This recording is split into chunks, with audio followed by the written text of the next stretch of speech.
Written করা যাবে ৫ থেকে ৬ জনকে, ফিরবে পুরনো অস্ত্র। বুধবার আইপিএলের নিলাম বৈঠক বিসিসিআইয়ের। এতদিন ৪ জনকে রিটেন করা যেত, এবার সেই সংখ্যাটা বাড়িয়ে ৫ থেকে ৬ জন করা হতে পারে। ফিরিয়ে আনা হতে পারে পুরানো অস্ত্র। আর এইসব বিষয় নিয়ে আগামী বুধবার আইপিএলের ফ্র্যাঞ্চাইজির সঙ্গে বৈঠকে বসছে ভারতীয় ক্রিকেট বোর্ড বিসিসিআই।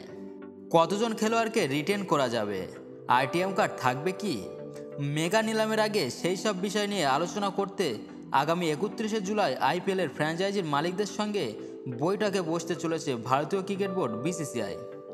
ক্রিকবাজের প্রতিবেদনে জানানো হয়েছে যে আগের থেকে রিটেন খেলোয়াড়ের সংখ্যা বাড়িয়ে ৫ থেকে ৬ করা হতে পারে।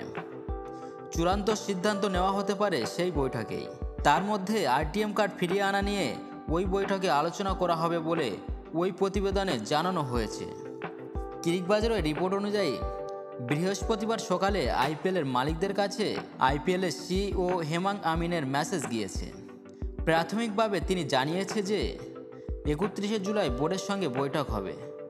সব দলের মালিকরাই সেদিন বৈঠকে থাকবেন বলে আশ্বাস দিয়েছেন। তবে কোথায় বৈঠক হবে এবং কখন বৈঠক শুরু হবে তা এখনও চূড়ান্ত করা হয়নি। শীঘ্রই আনুষ্ঠানিকভাবে সেই সব তথ্য জানিয়ে দেওয়া হবে বলে ওই রিপোর্টে জানানো হয়েছে। ৫ থেকে ৬ জনকে রিটেন করার সিদ্ধান্ত নেওয়া হতে পারে। ওই রিপোর্ট অনুযায়ী মেগা নিলামের আগে ফ্র্যাঞ্চাইজিগুলি কতজন খেলোয়াড়কে রিটেন করতে পারবে সেই সংখ্যাটা নিয়ে বিভিন্ন মত উঠে এসেছিল। কেউ কেউ একজনকে রিটেন করে রাখার পক্ষে ছিলেন, কেউ কেউ আবার রিটেন খেলোয়াড়ের সংখ্যা ৪ থেকে বাড়িয়ে একেবারে ৮ করার পক্ষে সওয়াল করে আসছিলেন। তবে বিসিসিআই শেষ পর্যন্ত ৫ থেকে ৬ জন খেলোয়াড়কে রিটেন করার অনুমতি দিতে পারে বলে ওই রিপোর্টে জানানো হয়েছে। কেন ৮ জনকে রিটেন করার অনুমতি দেওয়া হবে না? যদি প্রতিটি ফ্র্যাঞ্চাইজি ৮ জন খেলোয়াড়কে রিটেন করে তাহলে নিলামে নাম থাকবে না ৮০ জনের, যে ৮০ জন বিশ্বের সেরা খেলোয়াড় হবেন।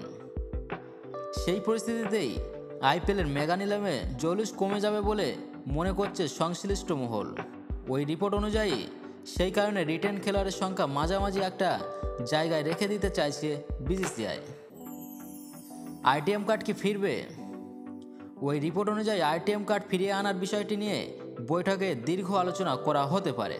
যদিও বিষয়টি নিয়ে বিসিসিআই সম্ভবত ইতিমধ্যেই চূড়ান্ত সিদ্ধান্ত নিয়ে ফেলেছে বলে ওই রিপোর্টে জানানো হয়েছে যে আইটিএম কার্ড ২০২১ সালের মেগা নিলামে ছিল না। রিপোর্ট অনুযায়ী যারা আইটিএম কার্ড ফিরিয়ে আনতে চাইছেন তাদের যুক্তি হলো সেই নিয়মের ফলে খেলোয়াড়রা উপযুক্ত দাম পাবেন।